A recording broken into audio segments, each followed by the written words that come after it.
Welcome to my Hebrew channel. Today we're looking at the second chapter of Exodus. This is a continuation of the first chapter I did a couple, 2, 3 weeks ago. And it's simply narrative, but it's got some interesting points to it. This basically is where Moses is born, and then he's hidden in an ark in the river. And of course, this comes from the pronouncement of the Pharaoh who had said all Hebrew babies, all boys had to be thrown into the river. So the mother here obviously is seeking a way to hide him. And so it becomes a very interesting story, a lot of interesting connection through the vocabulary that we find in here, especially the word teba, which is the ark. And it only appears twice in the Bible, once in Genesis and with the Noah's Ark, and once here. It appears twice in this story, so there is a connection, and it's an interesting one when we see it. So let's get into the study. I'm going to divide the chapter up into numerous sections so that each video doesn't get too long. So here we go. This particular word is from the previous chapter, but we're getting to chapter here, chapter 2 of Exodus right here. וילך איש מבית לוי ויקח את בת לוי. And so a man, ish, someone, and this would have been Moses' father then, who was a Levite. Yelech, and he went and went forward or went out. Yelech. This is the root here is halach, and then it just means and he went out. Vayelech ish mebeit, from the house of, household. Now the beit quite often is more than just simply a house. It is a household, it is a family. Okay, so we could translate family or tribe here of Levi, from the house of Levi.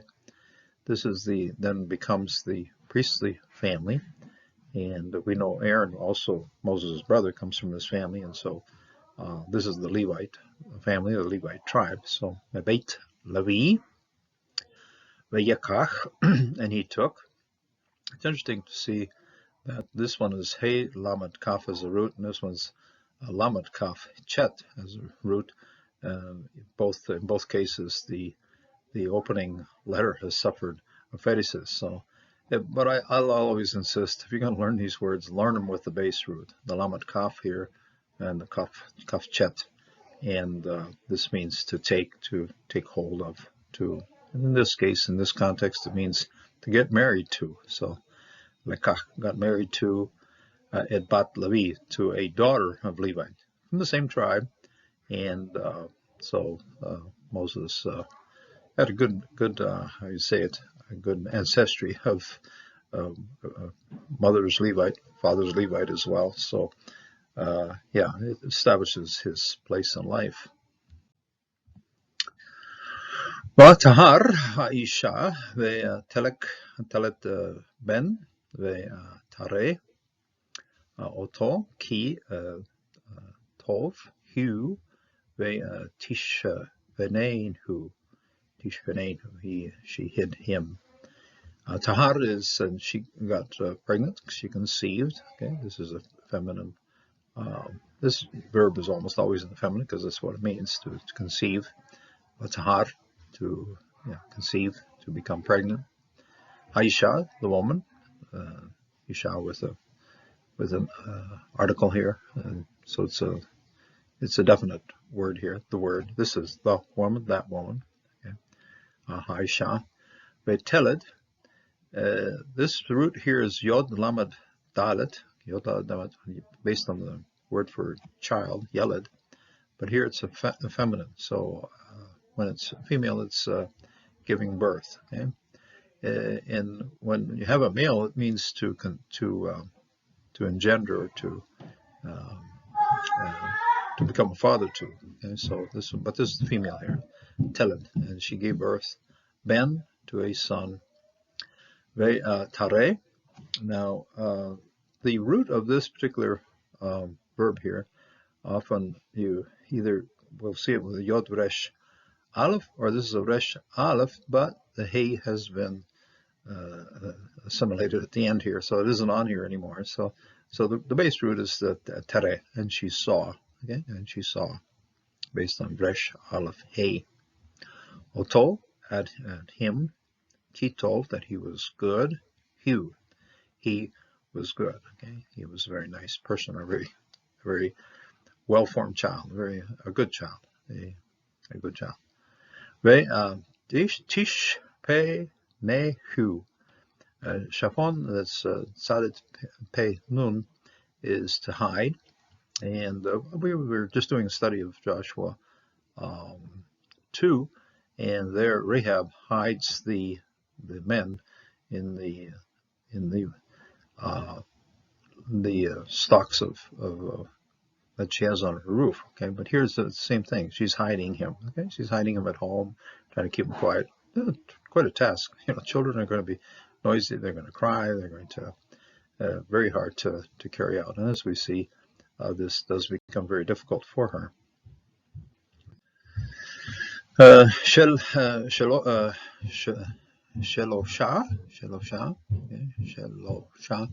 Here, incidentally, if you look very carefully, the sheen and the holum are printed separately here.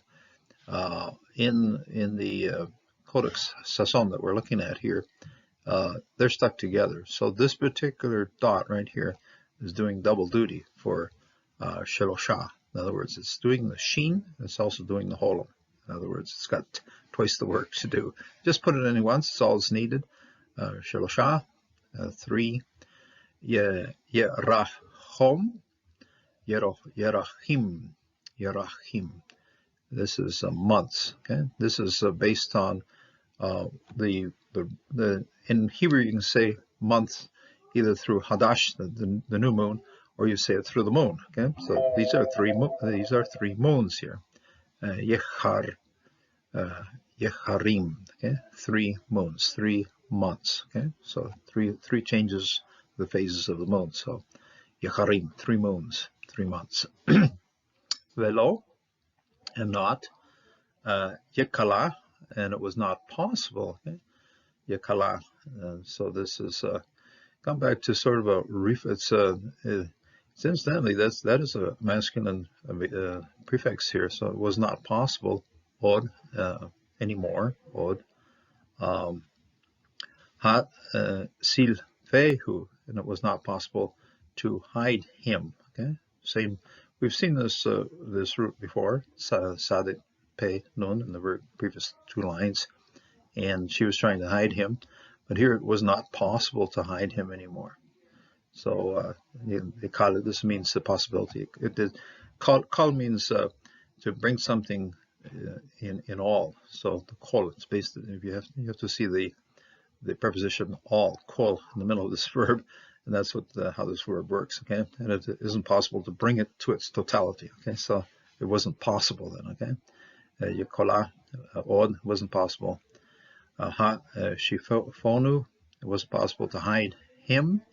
Ha shife no, Ve teka lo tebat. Gome. It's this is an accent that has a holum right here. So this is a little bit hard to separate these out, but there it is. It's gome. Okay, gome.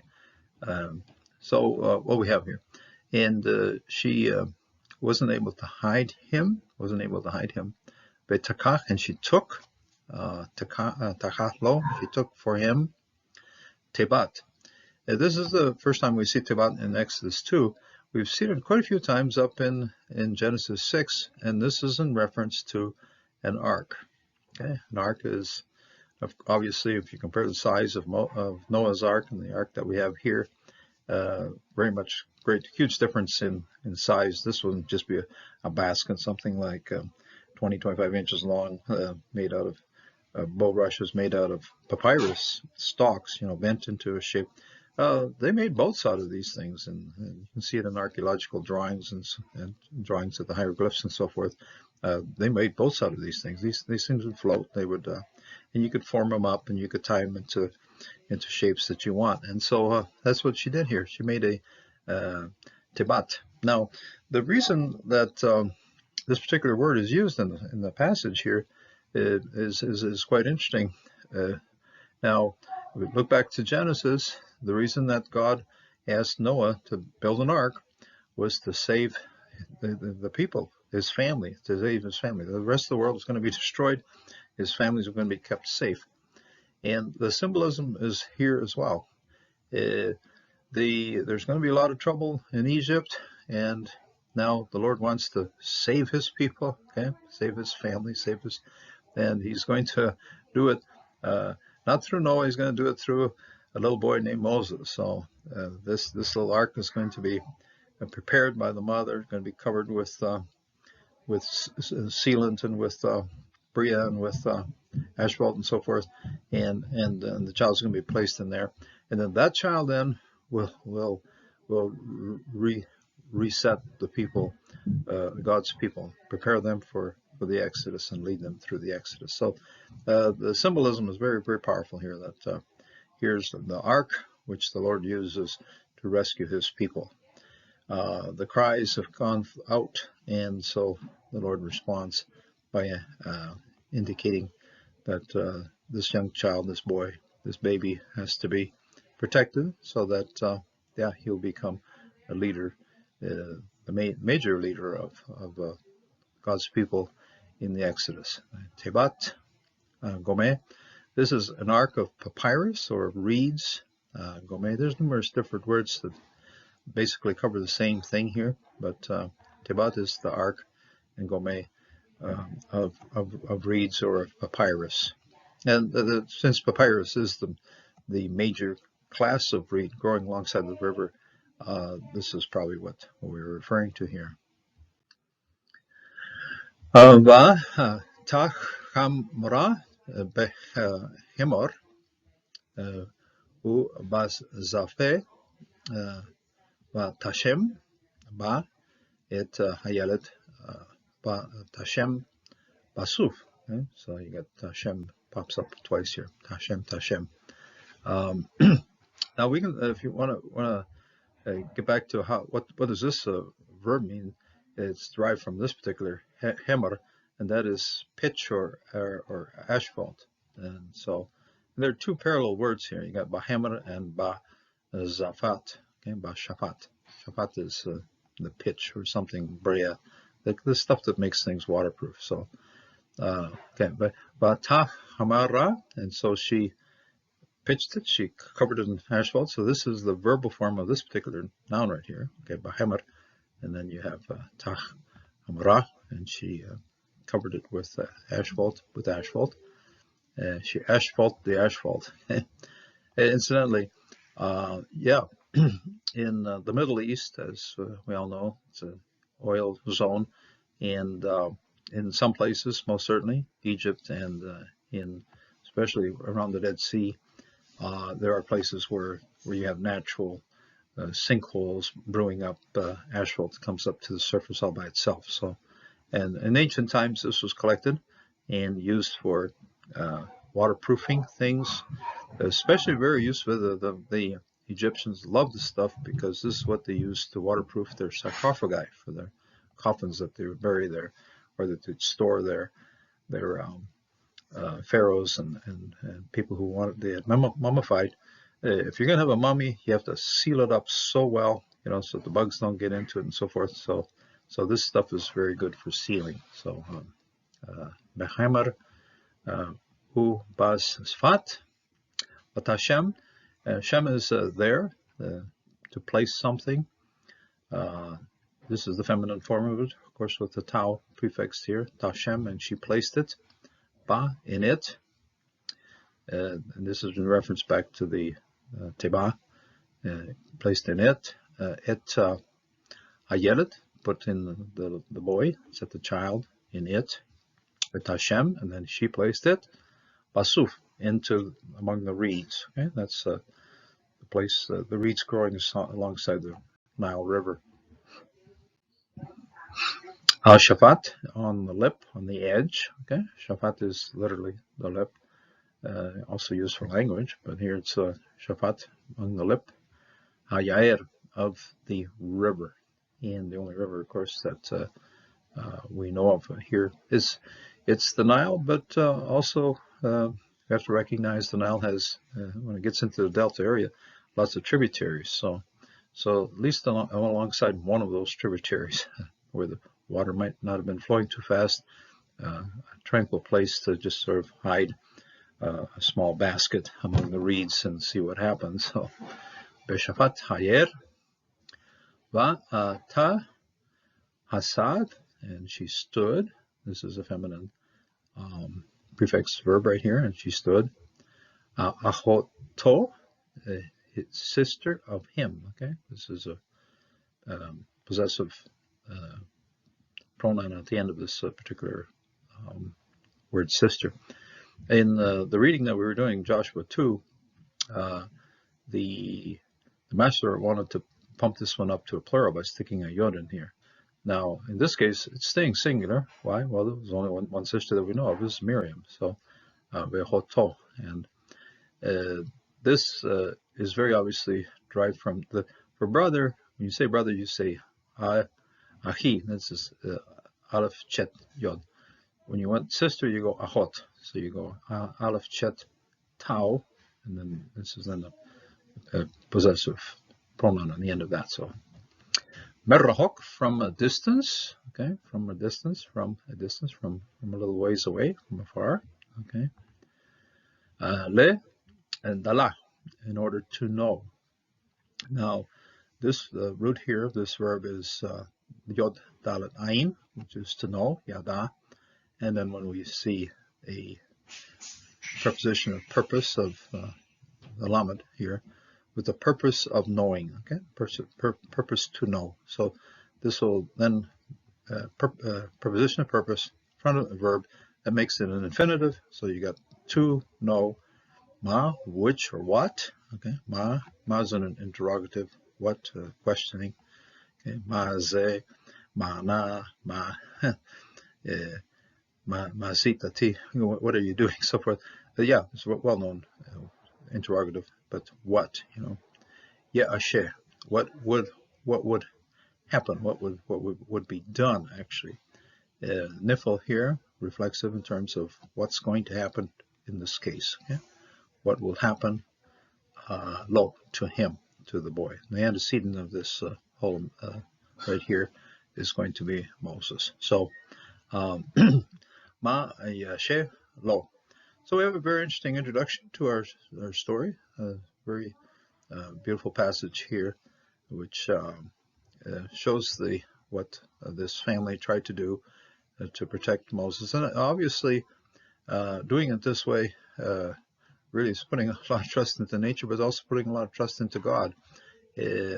This ark was just floating along in the now, some of the Steven Spielberg movies have him bouncing around with the crocodiles chasing him and so forth like that. Probably wasn't that dramatic, but yeah, it is certainly was a matter of trust to place him there and see what would happen to him when it was no longer possible to keep him quiet at his own home. So, and most certainly very symbolic of the providence of God, that he was rescued and that he was taken care of by Pharaoh's daughter, and all of the things that worked out from here only could happen with the providence of God. May God bless you in this day. May God strengthen you and comfort you also in this day. Until the next time.